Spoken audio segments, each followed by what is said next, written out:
ಎಲ್ರಿಗೂ ನಮಸ್ಕಾರ, welcome to my channel. ಈ ವಿಡಿಯೋದಲ್ಲಿ ನಾನು ಪ್ರೀವಿಯಸ್ ವಿಡಿಯೋದಲ್ಲಿ ರಿಸರ್ಚ್ ಆಪ್ಟಿಟ್ಯೂಡ್ ಟಾಪಿಕ್ನ ಸ್ಟಾರ್ಟ್ ಮಾಡಿದ್ದೆ. ಈ ಟಾಪಿಕ್ನ ನಾನು ನೆಕ್ಸ್ಟ್ ವಿಡಿಯೋದಲ್ಲಿ ಕಂಪ್ಲೀಟ್ ಡೀಟೇಲ್ಸ್ನ ಎಕ್ಸ್ಪ್ಲೇನ್ ಮಾಡ್ತೀನಿ ಅಂತ ಹೇಳಿದೆ. ವ್ಯಾಲಿಡಿಟಿ ಅಂತ ಅಂದರೆ ಏನು ಅಂತ ಈಗ ಆಲ್ರೆಡಿ ತಿಳ್ಕೊಂಡಿದ್ದೀರಾ ಪ್ರೀವಿಯಸ್ ವಿಡಿಯೋದಲ್ಲಿ, ಬಟ್ ಮತ್ತೊಮ್ಮೆ ತಿಳ್ಕೊಳ್ಳೋಣ ಬನ್ನಿ. ವ್ಯಾಲಿಡಿಟಿ ಅಂತಂದರೆ ಏನು ಅಂತ. ಫಾರ್ ಎಕ್ಸಾಂಪಲ್ ಒಂದು ಉದಾಹರಣೆ ತಗೊಳ್ಳೋದಾದರೆ, ಈಗ ನಮ್ಮ ಬಾಡಿ ಟೆಂಪ್ರೇಚರ್ನ ನಾವು ಫೈಂಡ್ ಔಟ್ ಮಾಡಬೇಕಂದ್ರೆ ನಾವೇನು ಯೂಸ್ ಮಾಡ್ತೀವಿ? ಥರ್ಮೋಮೀಟರ್ನ ಯೂಸ್ ಮಾಡ್ತೀವಿ. ಇದೇನಾಗುತ್ತೆ? ವ್ಯಾಲಿಡ್ ಆಗುತ್ತೆ. ಸೊ ಬಾಡಿ ಟೆಂಪರೇಚರ್ನ ಮೆಷರ್ ಮಾಡೋದು ಯಾವುದರಿಂದ? ಥರ್ಮೋಮೀಟರಿಂದ. ಅದೇ ಥರ್ಮೋಮೀಟರ್ ಯೂಸ್ ಮಾಡಿಕೊಂಡು ಪ್ರೆಷರ್ನ ಫೈಂಡ್ ಔಟ್ ಮಾಡಿಕೊಂಡ್ರೆ ಅದೇನಾಗುತ್ತೆ? ನಾಟ್ ವ್ಯಾಲಿಡ್ ಆಗುತ್ತೆ. In the same way, the degree to which an instrument measures or what is suppose to be measure. ಯಾವ ಇನ್ಸ್ಟ್ರೂಮೆಂಟ್ ಏನನ್ನು ಮೆಷರ್ ಮಾಡಬೇಕು ಅದನ್ನು ಮೆಷರ್ ಮಾಡಿದ್ರೇ ಅದು ವ್ಯಾಲಿಡಿಟಿ ಆಗಿರುತ್ತೆ. That is valid. It is called validity. ಈಗ ನಿಮ್ಗೆ ಅರ್ಥ ಆಗಿದೆ ಅಂತ ಅನಿಸುತ್ತೆ. ಇದರಲ್ಲಿ ತುಂಬಾ ಟೈಪ್ಸ್ ಬರ್ತವೆ. ಯಾವುದೆಲ್ಲ ಟೈಪ್ಸ್ ಆಫ್ ವ್ಯಾಲಿಡಿಟಿ ಇದ್ದಾವೆ ಅಂತ ನೋಡೋಣ ಬನ್ನಿ. ಫಸ್ಟ್ ಒನ್ ಬಂದು ಇಂಟರ್ನಲ್ ವ್ಯಾಲಿಡಿಟಿ. ಏನು ಇಂಟರ್ನಲ್ ವ್ಯಾಲಿಡಿಟಿ ಅಂತಂದರೆ, this measures how A study establishes cause and effect relationship.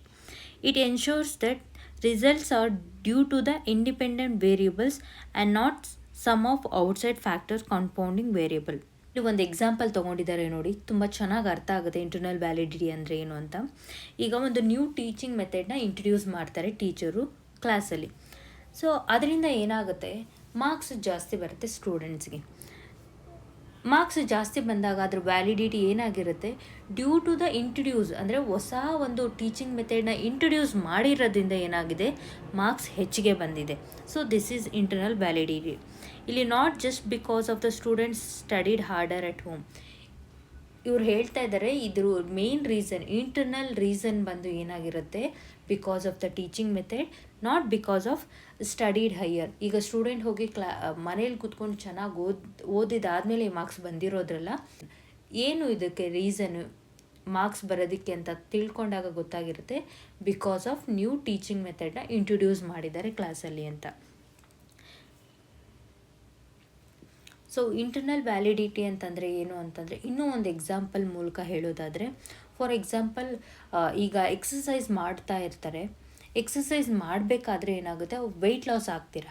ಅದಕ್ಕೆ ವೆಯ್ಟ್ ಲಾಸ್ ಆಗೋದಕ್ಕೆ ರೀಸನ್ ಏನಿರುತ್ತೆ? Due to exercise. ನೀವು ಎಕ್ಸಸೈಸ್ ಮಾಡ್ತಾ ಇರೋದ್ರಿಂದ. ಅದಕ್ಕೆ ನಾವು ಬೇರೆ ರೀಸನ್ ಕೊಡಬಾರ್ದು, ಡಯಟು ಅಥವಾ ಒಂದು ಸ್ಟ್ರೆಸ್ಸಿಂದ ವೆಯ್ಟ್ ಲಾಸ್ ಆಗ್ತಿದ್ದೀವಿ ಅಂತ. ಯಾಕೆ ನೀವು ವೆಯ್ಟ್ ಲಾಸ್ ಆಗಿದ್ದೀರಾ? Because you are doing exercise. So ಇದು ಅರ್ಥ ಆಗಿದೆ ಅಂತ ಅನ್ಕೋತೀನಿ.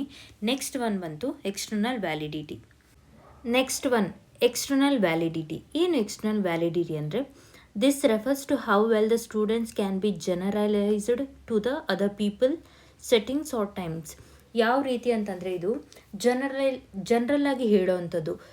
ಫಸ್ಟ್ ಇಂಟರ್ನಲ್ ವ್ಯಾಲಿಡಿಟಿಯಲ್ಲಿ ಏನಾಗುತ್ತೆ ಅಂದರೆ, there is A cause and effect.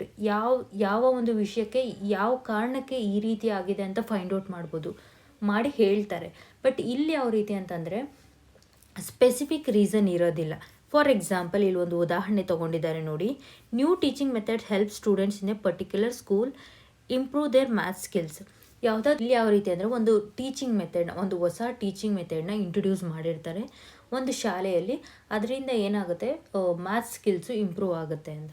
So ಇವರೇನೇ imagine ಮಾಡಿಕೊಂಡು ಏನು ಮಾಡ್ತಾರೆ ಅಂದರೆ, ಈ ಸ್ಕೂಲಲ್ಲಿ ವರ್ಕ್ ಆಗಿದೆ ಅಂದರೆ ಫಾರ್ ಶೋರ್ ಬೇರೆ ಎಲ್ಲ ಸ್ಕೂಲಲ್ಲೂ ವರ್ಕ್ ಆಗುತ್ತೆ ಅಂತ. ಈ ರೀತಿಯಾಗಿ ಜನರಲೈಸ್ಡ್ ಆಗಿ ಒಂದು ಸ್ಟೇಟ್ಮೆಂಟ್ ಕೊಡುವಂಥದ್ದು, ಒಂದು ಕನ್ಕ್ಲೂಷನ್ ಕೊಡುವಂಥದ್ದು ಏನಾಗಿರುತ್ತೆ ಅಂದರೆ ಎಕ್ಸ್ಟರ್ನಲ್ ವ್ಯಾಲಿಡಿಟಿ ಆಗಿರುತ್ತೆ. ನೋಡಿ ಇಲ್ಲಿ ಅದನ್ನೇ ಹೇಳ್ತಾ ಇದ್ದಾರೆ. It means we can expect the similar improvements if we use the same method in other school with a different students and teachers. So the method works well in one school, it is likely to work in the other school. ಇಲ್ಲಿ work ಆಗಿದೆ ಅಂದರೆ ಏನಾಗುತ್ತೆ? ಅಲ್ಲೂ ಕೂಡ work ಆಗುತ್ತೆ. Students and teachers ಏನಾಗ್ತಾರೆ? Improve ಆಗ್ತಾರೆ ಈ ಒಂದು ನ್ಯೂ ಟೀಚಿಂಗ್ ಮೆಥಡಿಂದ ಅಂತ ಹೇಳ್ತಾ ಇದ್ದಾರೆ. This is external validity. Face validity ಅಂತಂದರೆ, for example this is the simplest form of validity. ಇದು ತುಂಬ ಸಿಂಪ್ಲೆಸ್ಟ್ ಫಾರ್ಮ್ ಆಫ್ ವ್ಯಾಲಿಡಿಟಿ ಆಗಿರುತ್ತೆ. It's a surface level check. Does not the test look like it measures what is supposed to be? ಈಗ for example ಇದರಲ್ಲಿ ಕಾರ್ನ ಒಂದು example ತೊಗೊಂಡಿದ್ದೀನಿ. ಈಗ ಒಂದು ಕಾರ್ನ ನೋಡಿದ ತಕ್ಷಣ ಏನಾಗುತ್ತೆ, ಅದ್ರ ಲುಕ್ಸಿಂತ ಏನಾಗುತ್ತೆ, ಇಷ್ಟ ಆಗುತ್ತೆ ನಮಗೆ. ಬಟ್ ಅದ್ರ ಫೀಚರ್ಸು, ಅದರ ಇಂಟರ್ನಲ್ ಹೇಗಿದೆ ಇಂಜಿನ್ನು, ಅಥವಾ ಅದರಲ್ಲಿ ಯಾವುದೆಲ್ಲ ಫೀಚರ್ಸ್ ಕೊಟ್ಟಿದ್ದಾರೆ ಅಂತ ಏನು ಮಾಡೋದಿಲ್ಲ, ನಾವು ನೋಡೋದಿಲ್ಲ. ಜಸ್ಟ್ ಬೈ ಲುಕ್ಸಲ್ಲಿ ತುಂಬ ಚೆನ್ನಾಗಿದೆ, ಕಲರ್ ಚೆನ್ನಾಗಿದೆ, ಆ್ಯಂಡ್ ನೋಡೋದಕ್ಕೂ ತುಂಬ ಸಖತ್ತಾಗಿ ಕಾಣಿಸುತ್ತೆ, ಅಪಿಯರೆನ್ಸ್ ಮ್ಯಾಟರ್ ಆಗುತ್ತೆ ಅಂತ ನೋಡ್ತೀವಲ್ಲ, ಇದನ್ನು ಫೇಸ್ ವ್ಯಾಲಿಡಿಟಿ ಅಂತ ಕರಿತೇವೆ. ನೋಡಿದ ತಕ್ಷಣವೇ ಇಂಪ್ರೆಸ್ ಆಗೋದು. ಬಟ್ ಇಂಟರ್ನಲ್ಲಿ ನಾವು ಹೋಗಿ ಏನು ಮಾಡಲ್ಲ, ನೋಡೋದಿಲ್ಲ ಅದರ ಫೀಚರ್ಸ್ ಏನಿದೆ, ಅದು ವರ್ಕ್ ಆಗುತ್ತೋ ಇಲ್ಲೋ, ಅಥವಾ ಡೀಸೆಲ್ ಆರ್ ಪೆಟ್ರೋಲು, ಈ ರೀತಿ ಏನೂ ಚೆಕ್ ಮಾಡದೆ ಮಾಡೋವಂಥದ್ದು ಏನಾಗಿರುತ್ತೆ, ಫೇಸ್ ವ್ಯಾಲಿಡಿಟಿ ಆಗಿರುತ್ತೆ.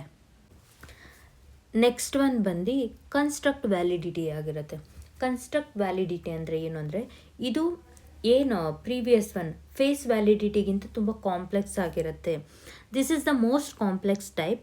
It ensures the test actually measures the abstract concept construct it claims to such as intelligence, anxiety or motivation.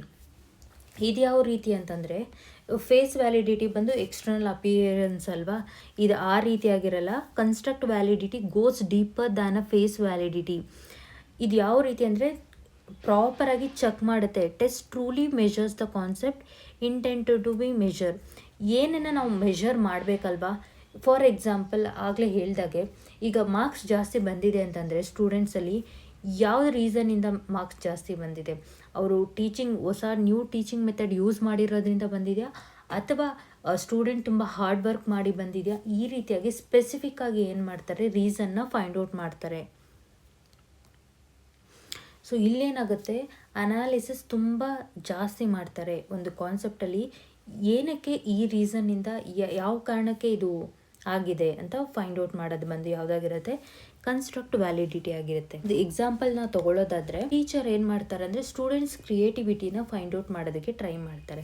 So ಅವ್ರಿಗೆ ಏನು ಮಾಡ್ತಾರೆ, ಒಂದು MCQs ಕ್ವಶನ್ಸ್ನ ಕೊಡ್ತಾರೆ. ಸ್ಟೂಡೆಂಟ್ ಏನು ಆನ್ಸರ್ ಮಾಡಿರ್ತಾರೆ ಅಲ್ವಾ, ಅದರಿಂದ ಗೊತ್ತಾಗುತ್ತೆ ಅವರ ಎಬಿಲಿಟಿ ಟು ಮೆಮೊರೈಸ್, ಅವರ ಒಂದು ಎಷ್ಟು ಚೆನ್ನಾಗಿ ಅವರ ಒಂದು ಮೆಮೊರಿ ಕೆಪಾಸಿಟಿ ಇದೆ, ಮತ್ತು ಆ ಒಂದು ಫ್ಯಾಕ್ಟ್ಸ್ನ ಎಷ್ಟು ಚೆನ್ನಾಗಿ ರೀಕಾಲ್ ಮಾಡ್ಕೋತಾರೆ. ಈ ರೀತಿಯಾಗಿ ಫೈಂಡ್ ಔಟ್ ಮಾಡೋದು ಬಂದು ಏನಾಗಿರುತ್ತೆ. ಸೊ ಒಂದು ಟೀಚರ್ ಒಂದು ಕ್ವೆಶನ್ನ ಕೇಳಿದಾಗ, so he or she will ಏನು ಮಾಡ್ತಾರೆ, identify what is the main reason ಅಂತ ಫೈಂಡ್ ಔಟ್ ಮಾಡ್ತಾರೆ. ಇದು ಇನ್ಡೆಪ್ತಾಗಿ ಫಾಲೋ ಅಪ್ ಮಾಡೋವಂಥದ್ದು, ಇನ್ಡೆಪ್ತಾಗಿ ತಿಳ್ಕೊಳ್ಳೋವಂಥದ್ದು ಏನಾಗಿರುತ್ತೆ, ಕನ್ಸ್ಟ್ರಕ್ಟ್ ವ್ಯಾಲಿಡಿಟಿ ಆಗಿರುತ್ತೆ. Next we have content validity. ಏನು ಕಂಟೆಂಟ್ ವ್ಯಾಲಿಡಿಟಿ ಅಂದರೆ, this ensures that test covers the entire range of subject matter it's intent to be measure. ಅದು ತುಂಬಾ ಇಂಪಾರ್ಟೆಂಟ್ ಆಗುತ್ತೆ. ಈಗ ಫಾರ್ ಎಕ್ಸಾಂಪಲ್ ಇಲ್ಲಿ, if a final exam for teaching aptitude only as about MOOCs and ignores evaluation system, it is A poor content validity ಆಗಿರುತ್ತೆ. For example ಒಂದು final ಎಕ್ಸಾಮಲ್ಲಿ teaching ಆಪ್ಟಿಟ್ಯೂಡಲ್ಲಿ only MOOCs ಬಗ್ಗೆ ಕೇಳಿ ಇಗ್ನೋರ್ಸ್ ಎವ್ಯಾಲ್ಯೂಯೇಷನ್ನ ಟಾಪಿಕ್ ಮಾಡಿದ್ರೆ ಏನಾಗುತ್ತೆ, ಇಲ್ಲಿ four content validity ಆಗಿರುತ್ತೆ.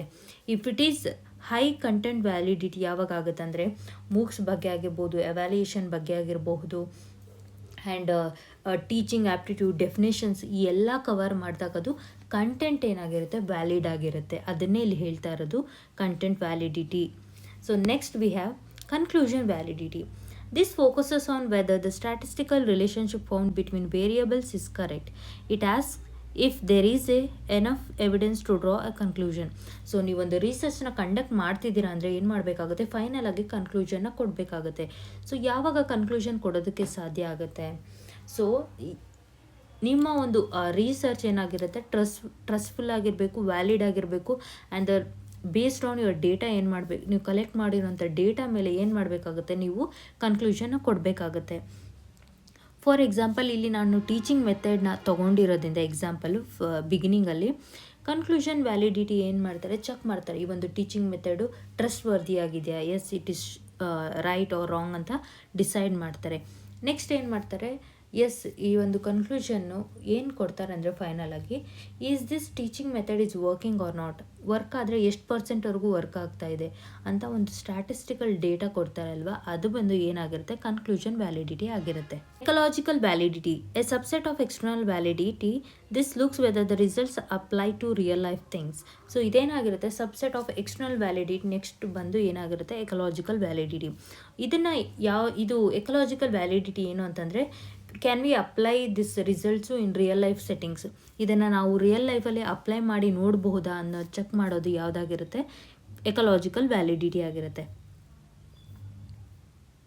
ಇಲ್ಲಿ ಯಾವ ರೀತಿ ಅಂತಂದರೆ, ನಾವು ಮಾಡುವಂಥ ಪ್ರೊಸೀಜರ್ಸ್ ಏನು ರಿಸರ್ಚಲ್ಲಿ ಪಾರ್ಟಿಸಿಪೆಂಟು ಏನೆಲ್ಲ ಇರುತ್ತಲ್ವ, ಇದನ್ನು ನಾವು ರಿಯಲ್ ಲೈಫಲ್ಲಿ ಅಪ್ಲೈ ಮಾಡಿ ನೋಡಬಹುದಾ ಇಲ್ವಾ ಅಂತ ಚೆಕ್ ಮಾಡೋದೇ ಏನಾಗಿರುತ್ತೆ, ಎಕಲಾಜಿಕಲ್ ವ್ಯಾಲಿಡಿಟಿ ಆಗಿರುತ್ತೆ. ಒಂದು ಎಕ್ಸಾಂಪಲ್ ತೊಗೊಂಡಿದ್ದಾರೆ ನೋಡಿ, a memory test in a quiet so sterile lab might have low ecological validity because real ಲೈಫಲ್ಲಿ ಏನಾಗುತ್ತೆ, ಎನ್ವೈರ್ಮೆಂಟು ಇನ್ನು ಕ್ಲಾಸ್ ರೂಮಲ್ಲಿ ಏನಾಗಿರುತ್ತೆ, ತುಂಬ ನಾಯ್ಸಿ ಆಗಿರುತ್ತೆ, ಆರ್ ಮಚ್ ಡಿಫ್ರೆಂಟ್. ಸೊ ನಾವೇನು ಲ್ಯಾಬಲ್ಲಿ ಕಂಡಕ್ಟ್ ಮಾಡ್ತೀವಿ ಅದನ್ನು ರಿಯಲ್ ಲೈಫಲ್ಲಿ ಅಪ್ಲೈ ಮಾಡಿದಾಗ may be we might get different results ಅಲ್ವಾ, ಅದನ್ನೇ ಇಲ್ಲಿ ಹೇಳ್ತಿರೋದು.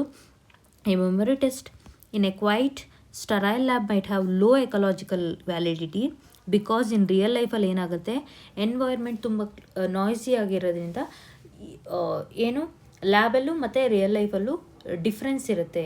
ಸೊ ವ್ಯಾಲಿಡಿಟಿ ಅನ್ನೋದು ಅದನ್ನೇ ಹೇಳ್ತಾ ಇದ್ದಾರೆ, ಎಕಲಾಜಿಕಲ್ ವ್ಯಾಲಿಡಿಟಿ.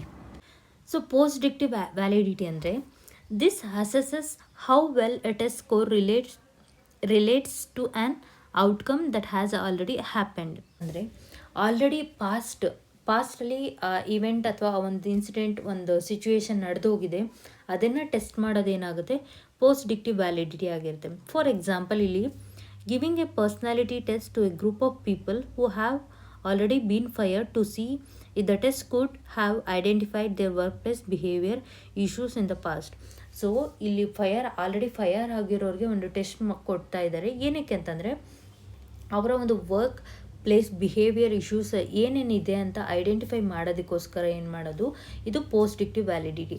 ಆಲ್ರೆಡಿ ಆಗಿರೋವಂಥ ಸಿಚುವೇಶನ್ನ ತಿಳ್ಕೊಳ್ಳೋದಕ್ಕೆ, ವಾಟ್ ಈಸ್ ದ ರೀಸನ್ಸ್ನ ಫೈಂಡ್ ಔಟ್ ಮಾಡೋದಕ್ಕೋಸ್ಕರ ಏನು ಮಾಡ್ತೀವಿ, ಪೋಸ್ಟ್ ಡಿಕ್ಟಿವ್ ವ್ಯಾಲಿಡಿಟಿನ ಯೂಸ್ ಮಾಡ್ತೀವಿ.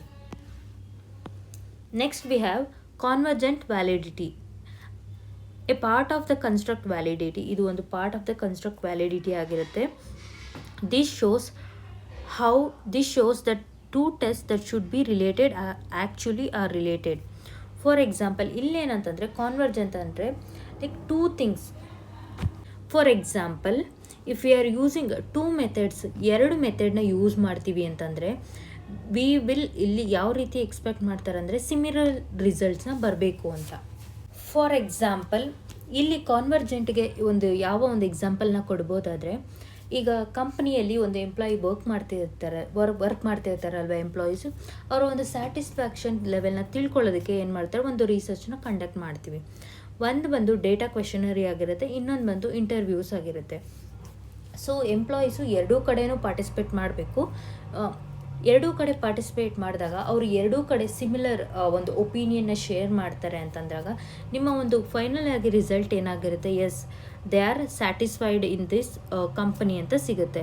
ಸೊ ಇದು ಏನಾಗುತ್ತೆ, ಕಾನ್ವರ್ಜೆಂಟ್ ವ್ಯಾಲಿಡಿಟಿ ಆಗಿರುತ್ತೆ.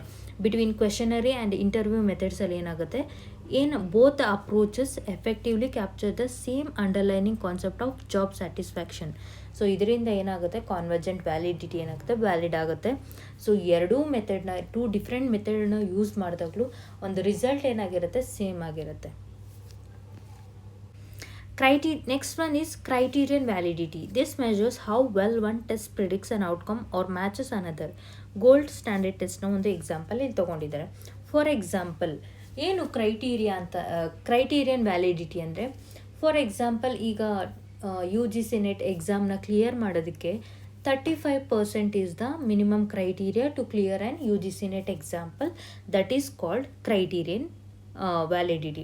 ಈಗ ಏನು ಮಾಡಿರ್ತಾರೆ, ಆಲ್ರೆಡಿ ಕ್ರೈಟೀರಿಯಾನ ಸೆಟ್ ಮಾಡಿರ್ತಾರೆ. 35% ಆಫ್ ಮಾರ್ಕ್ಸ್ನ ನೀವು ಸ್ಕೋರ್ ಮಾಡಿದ್ರ ಅಂದರೆ ಯು ಆರ್ ಎಲಿಜಿಬಲ್ ಅಂತ. If not, you are not eligible. This is criterion validity.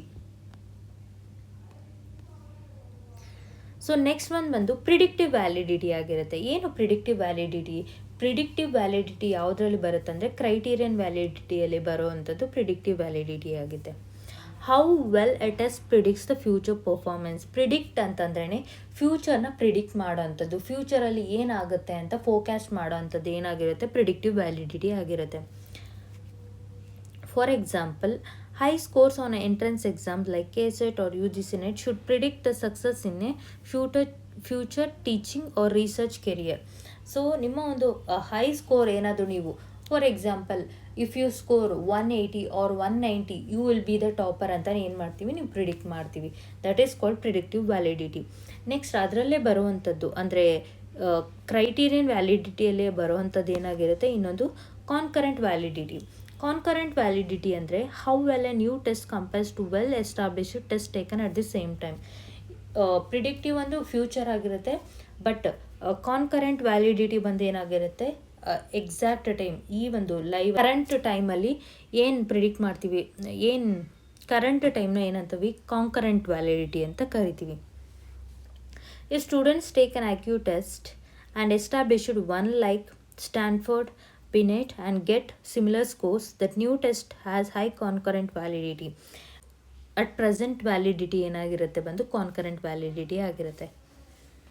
ಅದು ಒಂದು ಎಕ್ಸಾಂಪಲ್ ಅಂತ ತೊಗೋಬೋದಂದರೆ, ಈಗ ಆಲ್ರೆಡಿ IQ ಟೆಸ್ಟಲ್ಲಿ ಒಂದು ಫಾರ್ ಎಕ್ಸಾಂಪಲ್ ಒಂದು 10ಗೆ 9 ತೊಗೊಂಡ್ರೆ ಹೈ IQ ವ್ಯಾಲ್ಯೂ ಅಂತ ಆಲ್ರೆಡಿ ಫಿಕ್ಸ್ ಆಗಿರುತ್ತೆ.